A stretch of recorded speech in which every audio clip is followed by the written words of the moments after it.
When the Brownsville Community Justice Center first came to Brownsville back in 2011, 2012, we had traditional workforce development programming that looked like resume writing, cover letter writing, mock interviewing, dressing for success.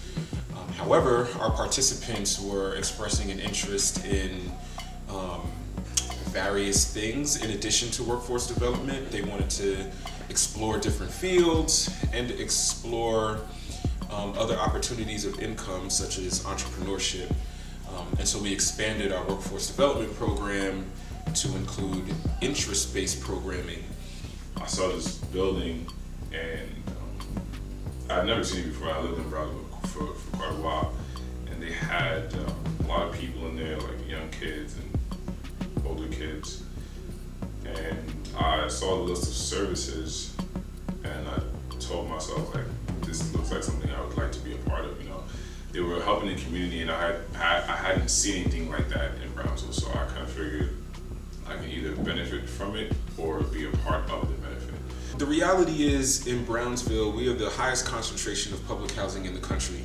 And when you have the challenges that come with that, there are creative solutions that you often need to develop in order to address some of those issues. One of the challenges that comes along with being a part of a community that is really dense in a small space, there's a lot of people in a small space, is access to resources for the community. And one of those resources that we're constantly coming across as an organization that works with hundreds of youth and residents per year is access to childcare. And so when we have social workers and case managers and work coaches that are working through stabilizing young people's lives so that they can pursue education, pursue entrepreneurship, pursue employment, one of the barriers that comes up often is childcare. So I watch her most of the time, but the only time my mom really watches her is when I'm at school or work. Because I don't go to work. I stay home. So this initiative I think would be really, really helpful. One, is just providing childcare. Obviously that's a huge need, providing an opportunity for young people to have income and to receive training and to really build some marketable skills for themselves. And also this model itself, I think one of the things that comes up as a barrier to childcare too is not maybe trusting the providers that are out there, or not feeling comfortable leaving their kid with someone they don't know that well, or that's not that close to their home and they have to travel back and forth from. So the structure of I think would allow them to sort of build that trust with the provider and for it to feel very like community based, and then it's you can trust the people you're leaving with your kid with. You know them, you know their kids, you kind of know their background, you know their training. So I think that would be something that would make this really different from other childcare options out there, that would increase how much people use it in this community. So first we need to promote entrepreneurship as a way of becoming more self-sufficient. Second, we need to give people the knowledge and the skills about being an entrepreneur. So business planning, marketing, developing a product, all of those things that go into entrepreneurship, we need to be able to train our young people to start thinking about those things and developing those skills for their businesses, and then practicing entrepreneurship. In addition to goal setting, they identify areas of interest. And those areas of interests can be hobbies or just exploring. Maybe they're not sure exactly what they're interested in or what they want to pursue. And so through those individualized service plans, the Justice Center collects that information and brings on expertise into the center to develop practicums and trainings for young people to develop those skills in those interest areas. So our workforce development program has a traditional component and then also a non-traditional workforce development component.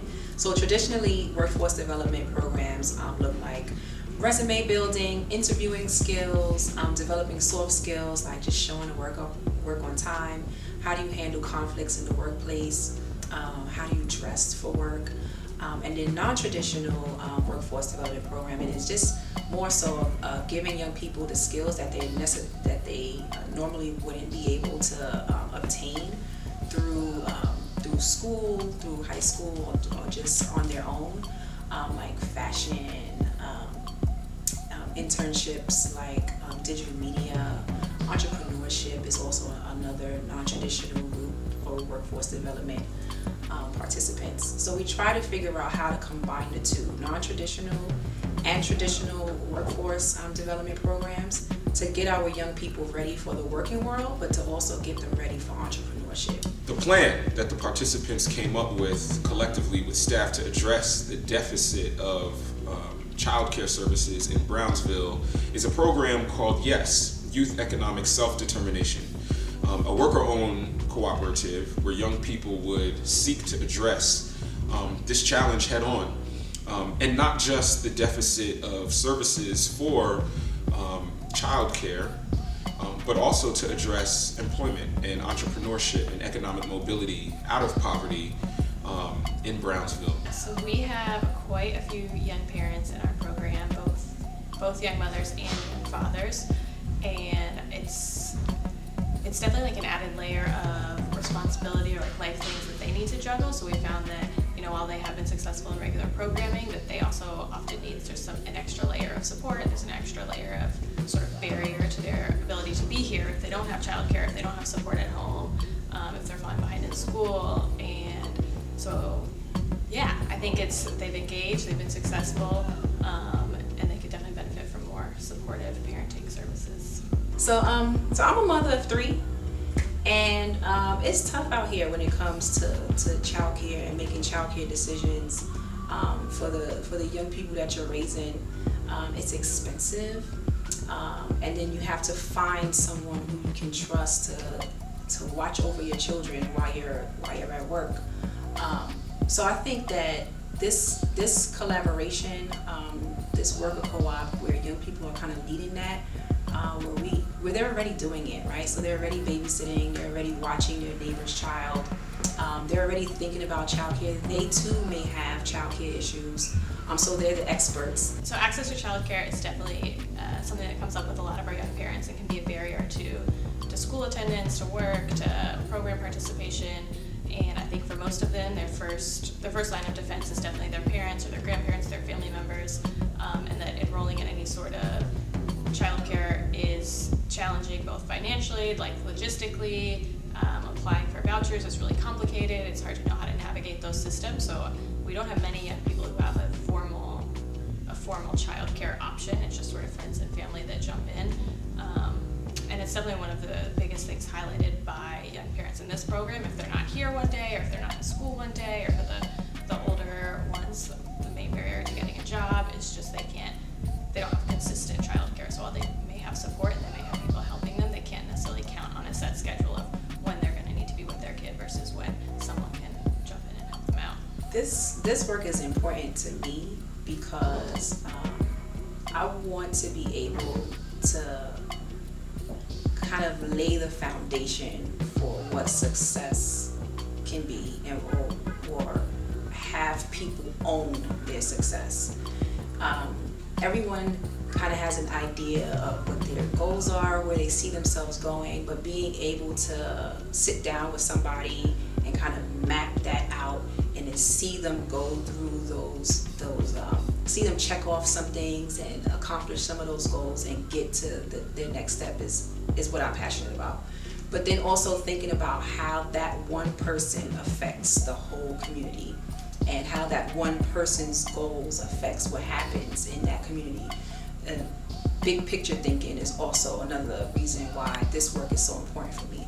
So not just making sure that each individual is successful in whatever their goals or their trajectory is, but also thinking about how that impacts the community around us is important as well.